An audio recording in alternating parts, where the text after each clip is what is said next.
यह है दुनिया का सबसे खतरनाक और पावरफुल पॉइंट। 30 मील की इस छोटी सी जगह को कंट्रोल करने का मतलब है पूरी दुनिया पर राज करना, और इसे ब्लॉक करने का मतलब है पूरी दुनिया को तबाह कर देना। इस पॉइंट को कहते हैं स्ट्रेट ऑफ हॉर्मुज। स्ट्रेट असल में समुद्र के ऐसे पतले हिस्से होते हैं जो दो बड़े समुद्रों को जोड़ने का काम करते हैं। अब इसमें ऐसा क्या खास है जो इस 30 मील की छोटी सी जगह को इतना पावरफुल और इम्पोर्टेंट बनाता है? हमारी ज़मीन के 70% हिस्से पर समंदर है, और इन्हीं समुद्रों के जरिए दुनिया के 80% ट्रेड होता है। किसी भी वक्त तकरीबन 50,000 समुद्री जहाज इन समुद्रों को क्रॉस कर रहे होते हैं, लेकिन बदकिस्मती से इन समुद्रों से गुजरना कोई आसान काम नहीं है। नेचर की वजह से इन समुद्रों में ऐसी स्ट्रेट या चौक पॉइंट बने हुए हैं, अगर किसी भी वजह से ब्लॉक हो जाए तो पूरी दुनिया की इकोनॉमी हिल कर रह जाएगी। यही हुआ था मार्च 2021 में, जब एक कार्गो शिप सुएज कैनाल में 6 दिनों के लिए फंस गई थी और लगभग पूरी दुनिया को $10 मिलियन का नुकसान उठाना पड़ा था।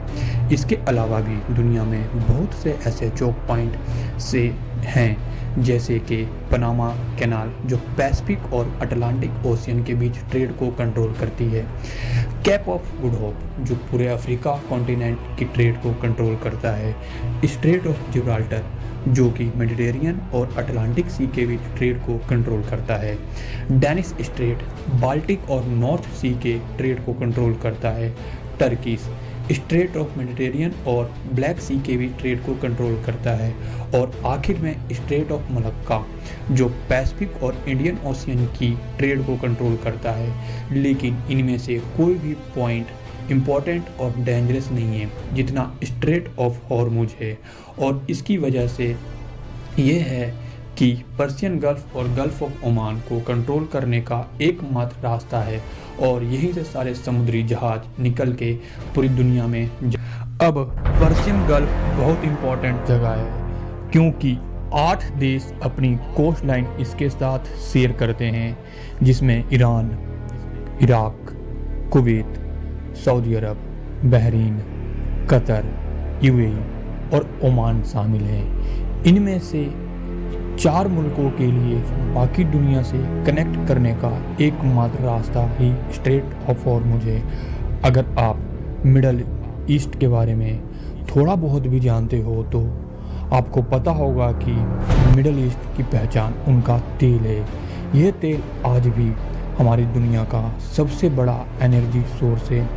पूरी दुनिया की 33% एनर्जी कंजर्वेशन तेल से होती है, चाहे वह ट्रांसपोर्ट के जरिए हो जैसे कि गाड़ी, ट्रेन, जहाज या फिर बिजली बनाने वाले पावर प्लांट्स। इन तमाम सेक्टर में 70% ऑयल इस्तेमाल होता है।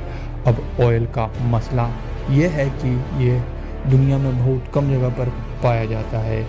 इसमें मौजूद इन तमाम 8 कंट्रीज के पास कुल मिलाकर दुनिया के 50% ऑयल रिजर्व हैं। मतलब पूरी दुनिया का आधा तेल इन 8 कंट्रीज के पास है। और बात यहाँ ख़त्म नहीं होती, बल्कि दुनिया के 40% नेचुरल गैस सर्कल में मौजूद देशों के पास हैं। अब नेचुरल गैस तेल और कोयले के बाद दुनिया का तीसरा सबसे बड़ा एनर्जी सोर्स है। ब्रिटिश पेट्रोलियम के मुताबिक ईरान के पास दुनिया में सबसे ज़्यादा गैस के रिजर्व हैं। तो ये हम